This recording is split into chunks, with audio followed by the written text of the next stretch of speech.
in 2008, when residents discovered that gas had leaked from a well in Dimmock, Pennsylvania, contaminating the water supply of 14 families.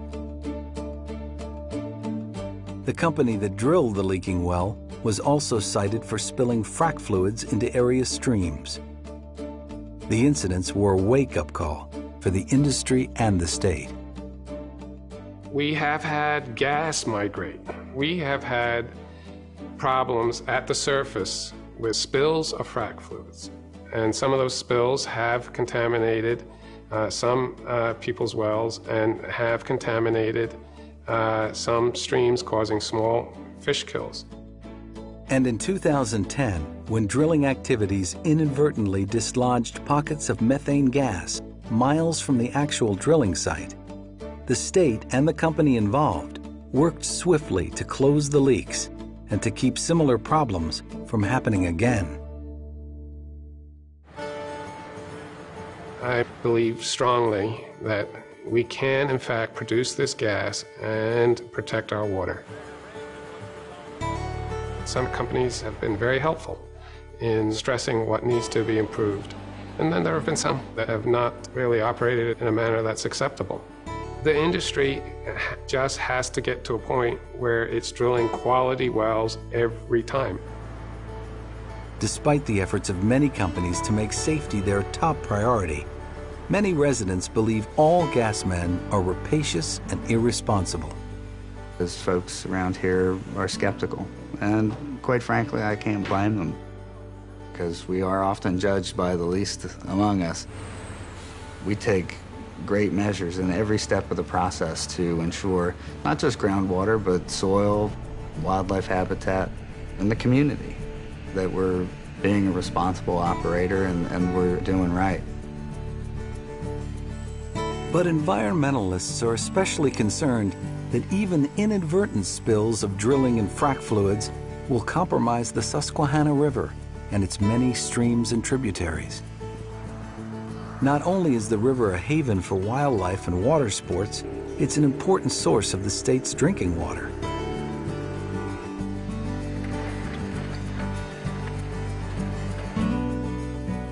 David Buck is a river tour outfitter who knows every inch of this section of river and is very sensitive to anything that could affect it.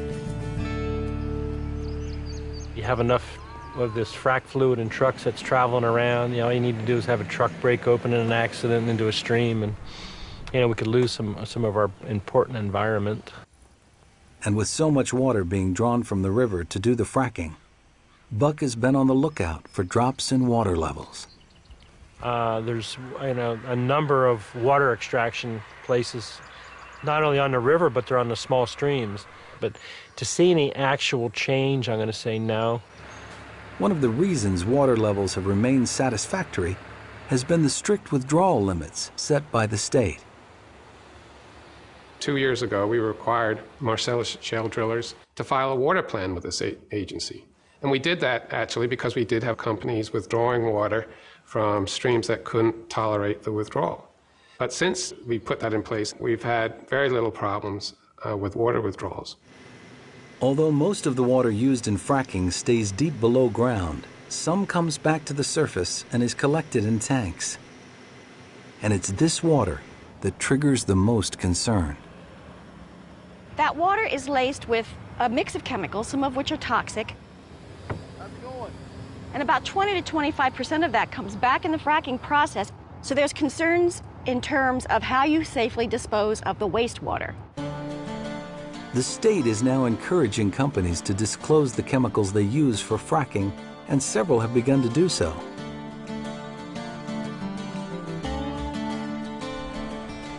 Stronger regulations on the transport, storage, and treatment of drilling fluids have greatly reduced the potential for contamination.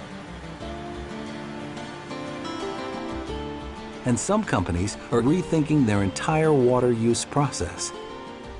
We're now recycling 100% of our wastewater, which has tremendous benefits. It completely eliminates the need to dispose of wastewater. And another huge benefit is it reduces the amount of fresh water that we use.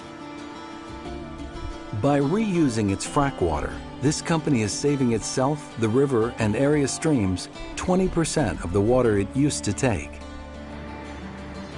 State regulations have so far helped limit impacts to minor spills and gas leaks. But no industrial operation at this scale will ever be totally problem-free. Well sites are required to have several layers of protective lining so drilling fluids can't seep into the soil. And many companies also create a raised berm to keep larger spills from flowing beyond the pad. But are safeguards like these enough to build community trust of the gas companies?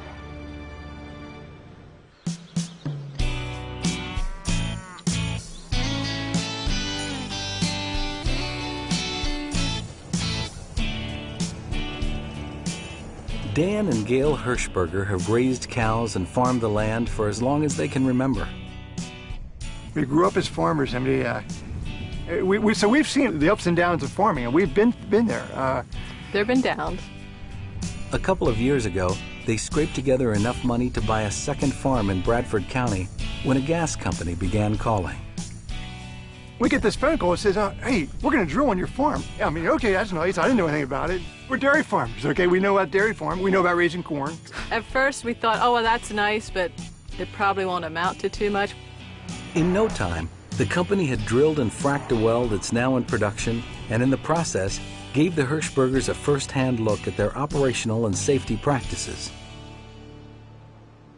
You know, I'm not an expert, but from what I understand and what I've seen, man, they're very concerned about what kind of footprint they're going to put on the neighborhood. We've been quite impressed, quite frankly. And the more we learn about it, I feel better about it all the time. We haven't seen any money yet. We're expecting them soon, though. We're expecting them soon, oh, yeah. While the Hirschbergers wait for royalties, Bill Wilson leads a group of local residents who came together when gas company representatives first approached them to buy the mineral leases to their land. But honest to God, the one landman that was leasing early on, wheels and deals. He was, in fact, a used car salesman and had a lot. Although excited by the prospect of found money, most residents felt boxed in and confused by the offers. We knew that the companies were way out in front as far as we were concerned, that when they came to our front doors, you know, they had decades of information and we had 15 seconds worth.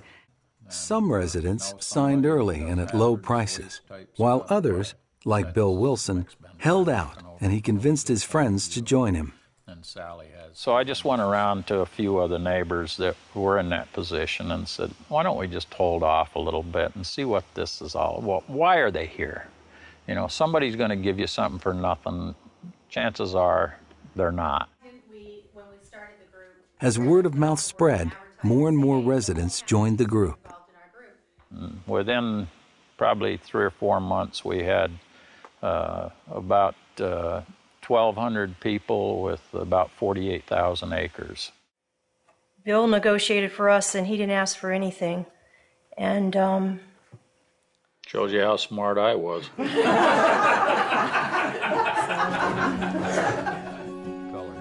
Wilson won strong environmental protections and the region's highest prices for gas leases, over $5,000 per acre.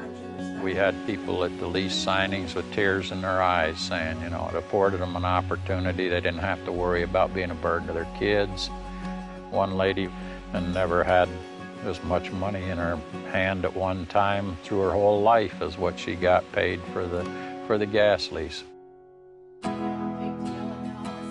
Today, many individuals in this room are more financially comfortable than they've ever been. And the state of Pennsylvania is already benefiting from increased tax revenues. Yet local communities, like this one in Towanda, in the heart of the drilling boom, are still dealing with the additional burden on their infrastructure, particularly their roads. You know, the traffic has tripled. I've never had the huge trucks all the time. In some places, it's just totally deteriorated because they're not used to having the amount of traffic. And on country roads, the big trucks can be dangerous. I think they have about a truck accident a week. companies have started underwriting the costs, paying millions for road maintenance. And overall, the new industry has been good for business. Oh, I think there is going to be a lot of jobs, because for the long-term jobs, they're trying to hire and train local people from the area. I don't think people realize where we would have been right now if they hadn't come when they did. It really concerns me right now with this. But some residents worry about the loss of quiet country life and the potential risks that development might bring. Our primary interest was to protect the environment, because to us that meant more than any amount of money they could pay us. One day, all the drilling noise and big trucks will be gone. But this corner of America will be supplying an important energy resource to the entire nation. As a fuel, natural gas offers us really a world-class solution to a lot of the things we're debating about, our energy use, foreign or domestic, our climate concerns about carbon emissions, and it's American. It's here right under our feet. It is a national policy to wean ourselves from the dependence on foreign oil, and natural gas can contribute to that as well. But will a win for the nation bring too many losses for the land and lifestyle of rural Pennsylvania? Natural gas is such an enormous opportunity that we all have a responsibility to develop it properly. And we need some help. We need to set standards. But this is not a situation where the government has unlimited ability. At the end of the day, we're not going to be on these well sites 24 hours a day, 7 days a week. Which means it's up to the citizens of shale country to make sure things are done right. They've got big eyes watching them, so they need to make sure that they're doing the right thing. There's a lot of citizen groups that, they will, on a heartbeat, be on the internet sending to everybody what's going on with the area, what's happening. People work together. Hopefully we can keep this area from being a crap heap. They should just act responsible. Come up here, do the right thing. Many of the gas men are themselves citizens of shale country and want the same quality of life as their neighbors. I've grown up along the Susquehanna my whole life. I have a water well outside the back door here that provides water for my wife and kids. I love the community, I love the people. I love our mountains and our rivers and our streams. I hunt, I fish. I want my kids to be raised here. And this is God's country, it's beautiful. Yes, we will have some negative effects to it, but if we work together and get people educated and try to hold people to doing things right, I believe that we're going to continue to keep our beautiful land and our quaint towns. The larger picture of this is good. Let's work together as a team. DVDs of Shale Gas and America's Future are available from American Clean Skies Foundation, 750 First Street Northeast, Suite 1100, Washington, D.C., 20002. Contact the foundation to learn more about natural gas and the issues discussed in this film at www.cleanskies.org.